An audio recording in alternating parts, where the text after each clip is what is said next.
What a run. What a run. The Sky Ray, the Skate Ray, the City Connects. They're not gone. I'm just putting out there, what a run. 5 wins in a row, a team that looked deflated, lacked motivation, lacked energy, seemed lost. Throw on the jersey, 5-game win streak. 5-game win streak. Yes, you got a couple guys back, some important pieces. We can say it's the jerseys. We can say it's the jerseys. What? Johnny DeLuca, welcome to the squad, sir. Josh Lowe, welcome back, sir. Huge getting guys like this back, especially in the areas where the team, some players were kind of slumping. Jose Siri, and just being able to put DeLuca. Now, we can't have crazy high expectations to continue what he did do this series into every series. I mean, you look at tonight, he didn't get a hit, but being able to put him at that 9th spot where Jose Siri has been struggling, he has, and there needs to be a real honest conversation about Jose Siri, because where's he going to fit in? Randy's locked into left. Josh Lowe is pretty.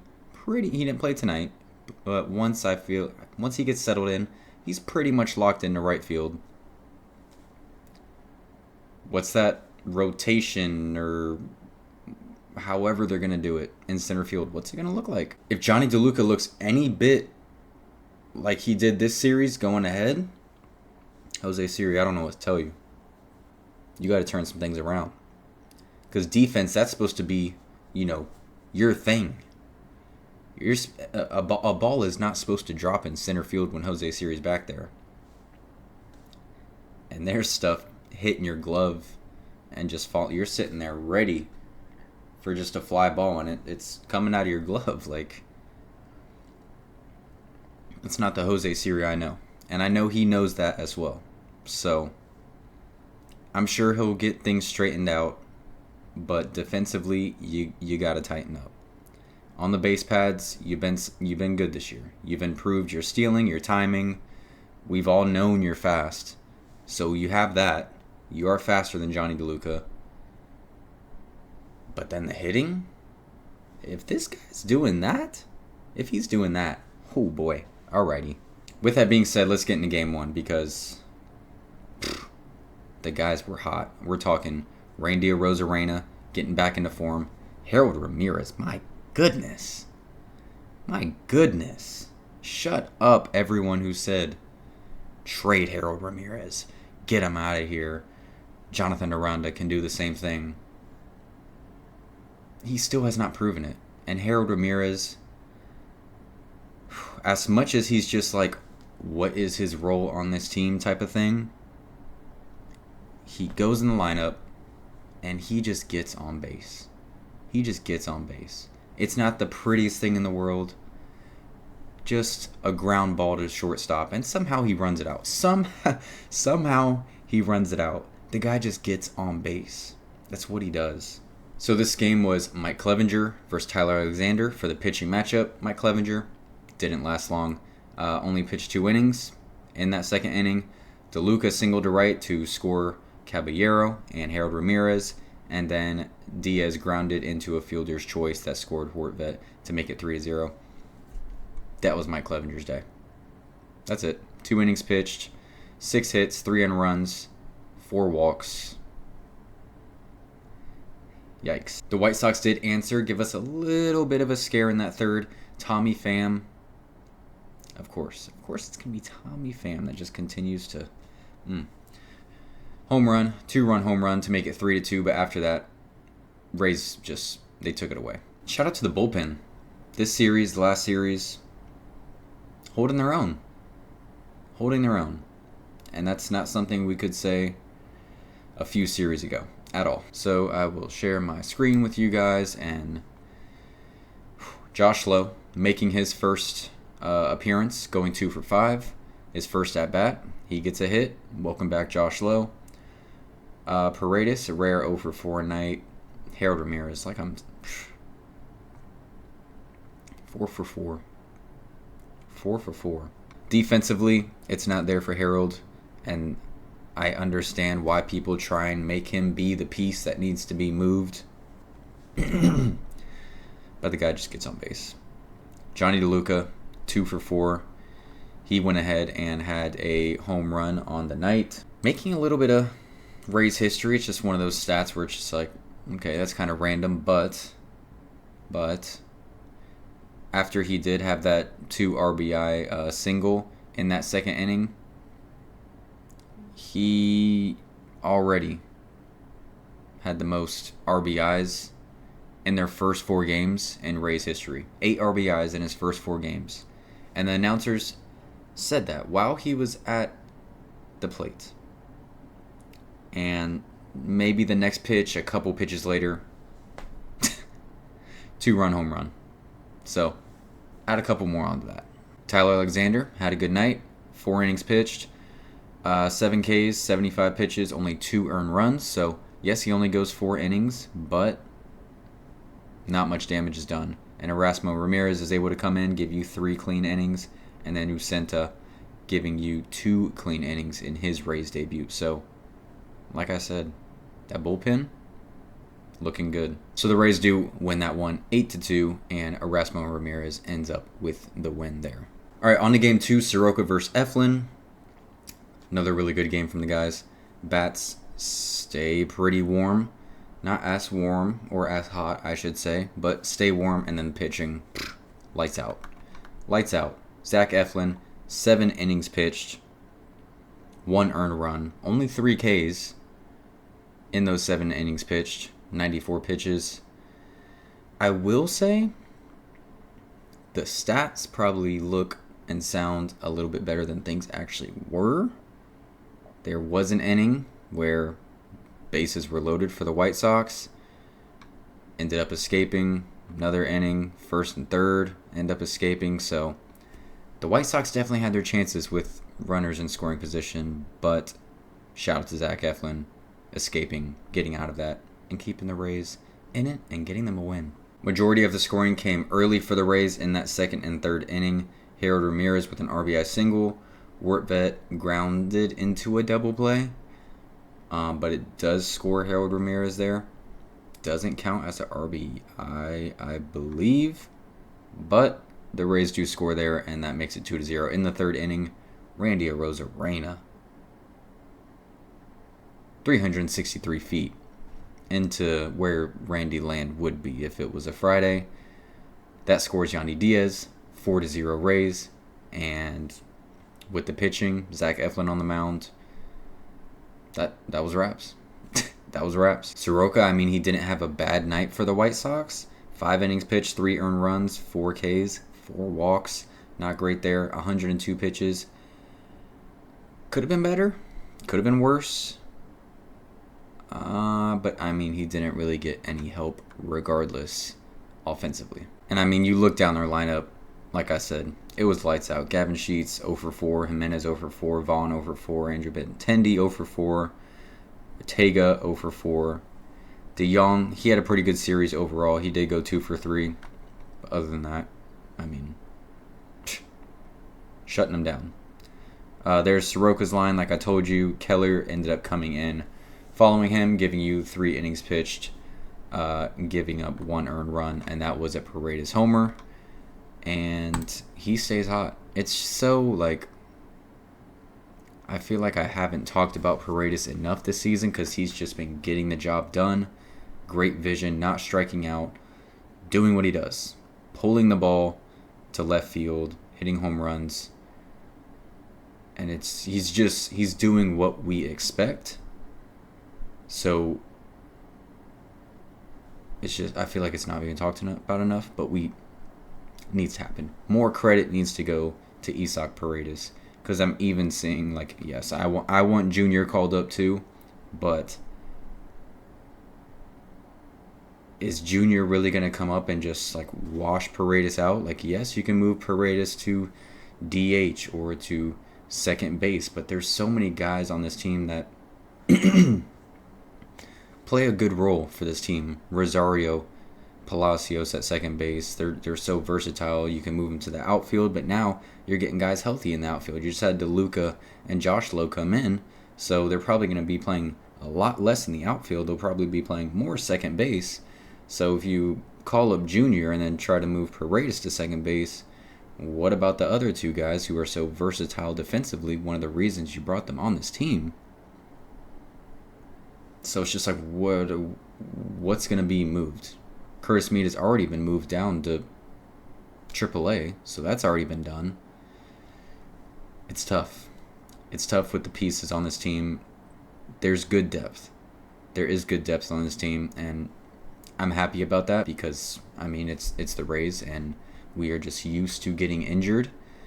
But it's a difficult spot. As much as I will beat my chest and say, I want to see Junior, I want to see Junior, I want to see Junior, I can see why he hasn't been called up yet. Adding the injuries he's kind of dealt with, nothing major, but just things here and there during this season in AAA, I can see it. And if you want to bring up the whole DH conversation, I mean, it's really tough to take Harold Ramirez out of this lineup right now with the way he's playing, as I've already talked about enough in this video. As I've been saying, bullpen looking good. Eflin did go 7. Maton comes in slowly, but surely, bringing it down that ERA just a little. You know, we saw it get really high. Now it's under 6. Maton, let's keep it going. Let's keep it going. Keep lowering that ERA. 1 inning pitched, no hits, no walks, 2 strikeouts, beautiful. And then Rodriguez coming in for 1 inning, 1 walk, no hits, nothing to complain about. Game 3, Flexen versus Savali. Let's talk about the pitching matchup here. Flexen, we saw him in Chicago when the Rays got swept by the White Sox. Dominated. Don't know what it is with this guy because, I mean, he started off the season terribly. He had like an 80 ERA. They send him to the bullpen for a couple of outings, and they bring him back to the starting lineup. Dominates the Rays. Has another pretty good outing. Dominates the Rays. Don't you just love that? You just love that. And then Savali. Pretty much the opposite of what I just said.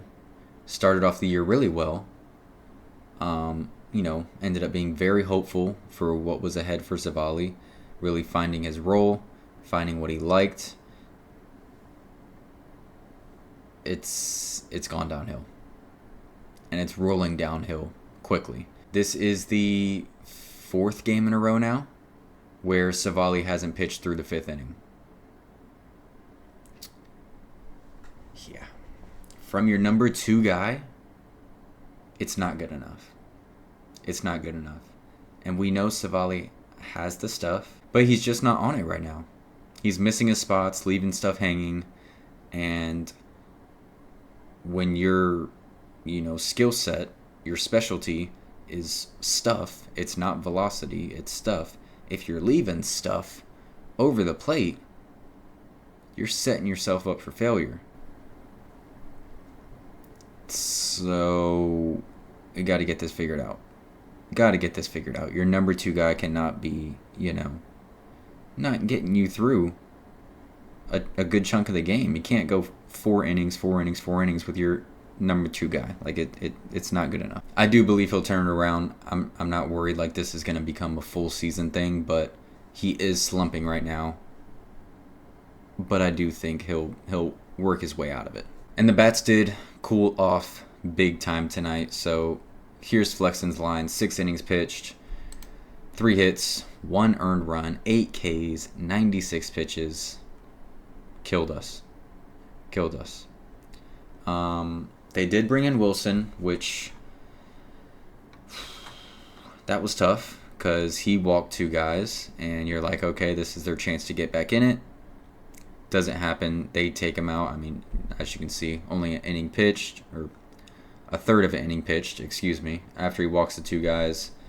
They end up taking him out, bringing in Berbia, and he's able to get out of it. So running through their lineup now: Tommy Pham 2 for 5, Andrew Vaughn 2 for 4, Benintendi 2 for 4, Ramos 2 for 4, De Jong 2 for 4. Ugh, gross. Savali 4 2/3 inning pitched, 5 hits, 2 earned runs, 2 walks, 4 Ks, 82 pitches. ERA now at a 5.88. Kevin Kelly, come on, Kevin. You had to mess up the great series from the bullpen.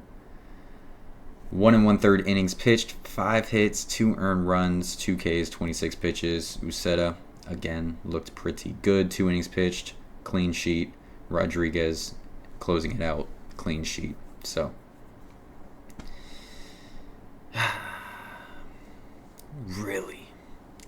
really just wanted to keep the win streak alive with the City Connects. Obviously for the team, but it was fun. Good for the team, good for the city. I forgot to mention this after Game 2. Randy said in his press conference, mentioning something about some type of team meeting that happened before the Mets series. Don't know if it was a full team meeting, if it was just certain groups of players, if the coaches picked out certain players that they wanted to bring in, maybe the big names, the Yandy, the Randy, so on and so forth. Not sure exactly what happened, but some type of meeting was held. It was brought up. And it looks like it helped. That, along with, maybe a little bit of energy, look good, play good. I mean, I'm a believer in that. I feel like it could, pump up your energy a little bit, especially for a team that just seems like their biggest issue.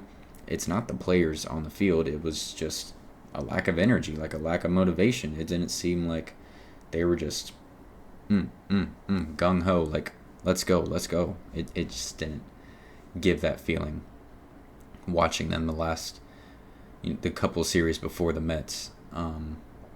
So it was fun. Like I said, a good run.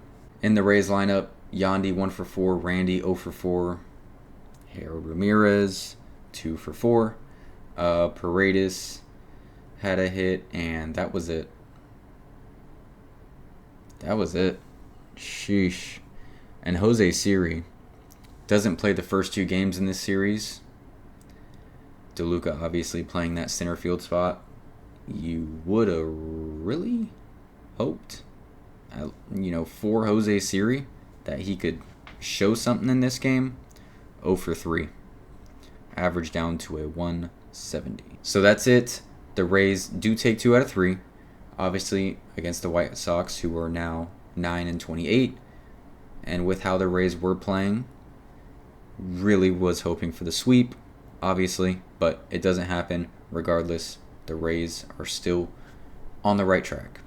On the right track of turning this season around, having momentum, getting players back healthy. Yes, Pepio did get hit by a ball. That was Sunday against the Mets, I believe.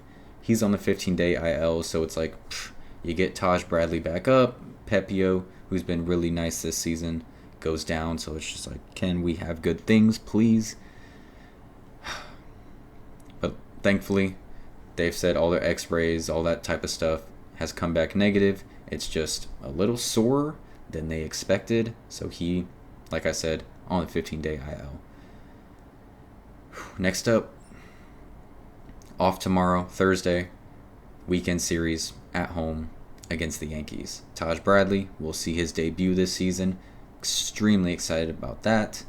Would love to go to a game, but the way the Rays hike up the prices when the Yankees play here, it's not going to happen. It's like $75 for an outfield ticket. Like it's not happening. Sorry. Would love to go to one of those games, but it's like, you know how often they'll send out a promo like $10 tickets, flash sale, like, and you think I'm paying $75? No. Been around the block long enough. I know how the ticketing works. I'll wait for another flash sale, another 50% off tickets for a limited time only. Yeah, I'll wait. I'll wait. And every single one of those flash sales, little fine writing at the bottom. This does not include games against the New York Yankees. Yes, I see it. I read it. It's annoying because I want to be there against that team.